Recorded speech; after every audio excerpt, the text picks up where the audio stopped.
Part 4. Many people are denied exorcism, which, if it's needed, denying such treatment would be criminal. Yet the validity of psychiatric so-called help is rarely questioned. Besides, the psych community never shows the religious community reciprocal courtesy. Ironic, since psychiatric treatment has harmed people mentally, physically, and financially, while exorcisms are harmless. Priest Francisco Paleo bought a hospice in which he cared for the seriously ill. He exorcised them all. Those who were possessed were healed. Those who were simply ill from natural causes remained ill. Demon possession would be an excellent explanation for so-called multiple personality disorder. Admitting we don't know everything goes very far. Interestingly, I had an exorcist as a parish priest when I was a Catholic. Psychiatric wards are helpful for withdrawing from hard drug addiction or in extreme cases of mental upset, but that's only around 1% of all cases. People are regularly institutionalized in places like New York's Bellevue Hospital for 3 reasons: danger to self, danger to others, and supposedly being out of touch with reality. Anyone who hears or sees something that others cannot is accused of visual or auditory hallucinations. Since great religious leaders and saints throughout history regularly heard voices and saw visions, psychiatry would consider them the most mentally ill people extant. Non-believers even consider Jesus mad. Others disturb the peace by imitating an animal or running around naked. Shame on them. But instead of simply being arrested and fined like they should have been, they were also caught up in psychiatry. Concerning danger to others, Milwaukee's notorious murderer, Jeffrey Lionel Dahmer, who engaged in extremely bizarre actions, claimed full recognizance and responsibility. The system agreed and sent him to regular prison where he was killed. If Jeffrey Dahmer was sane, how can others who engage in criminal activity be insane? Besides, prisons have begun to accommodate mentally unstable prisoners with medication, counseling, and special units, eliminating mental asylums. You need to do more of that. This helps society since they can acquire a trade which can be useful after release and helps protect prisoners from cruel and unusual punishment. Conclusively, only one reason for being in a mental institution is valid: danger to self. Danger to others would be prison.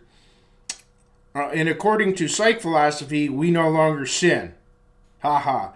People aren't lazy and gluttonous. They have clinomania and phagomania. Idolaters have idolomania.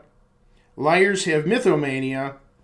Lechers have satyromania. Greedy people have trichomania. And thieves, murderers, and arsonists are victims of homicidomania, kleptomania, and pyromania.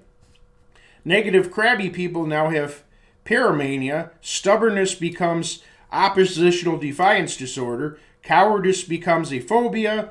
And being a pompous ass or obnoxious, egotistical jerk becomes narcissistic personality disorder. Instead of confessing these problems to a priest, to whom payment is optional, you confess to someone non-religious who bills you. Although one goal is avoiding situations which trigger the behaviors, you also seek to understand them by reiterating your childhood. Much time is wasted since you cannot change the past. And instead of the invariable goal of stopping the behaviors, you may also learn how to best incorporate them into your life.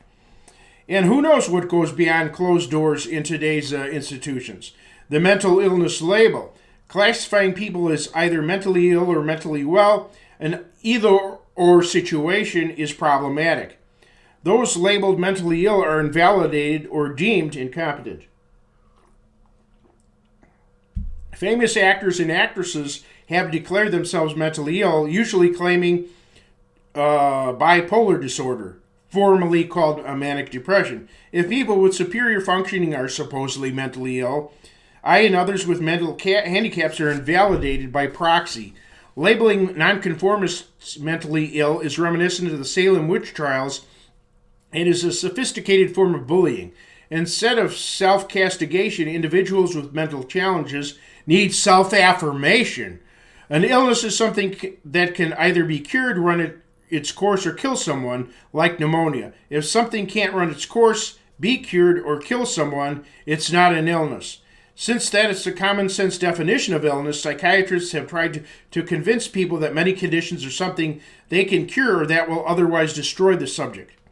As one arrogant buffoon told my father, not allowing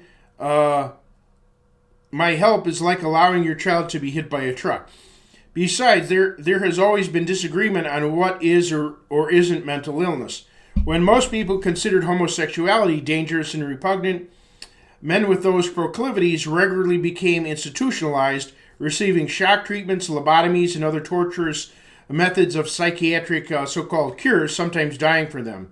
They eventually rebelled, facilitating society's radical turnaround. Consequently, homosexuality was removed from the official list of illnesses in 1972. However, many more conditions are now conveniently labeled mental illness. Besides classic schizophrenia, there's ADHD, Tourette syndrome, Alzheimer's, dementia, and panic disorder. ADHD, Tourette's, and other similar conditions can be labeled brain damage since they are present at birth.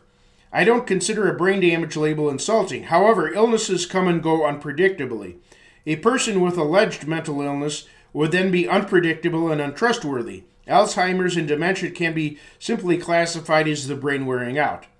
A so-called panic disorder can result from common external reasons or physical problems such as irregular heart function, arrhythmia, and whatnot. Consider the condition most commonly associated with mental illness.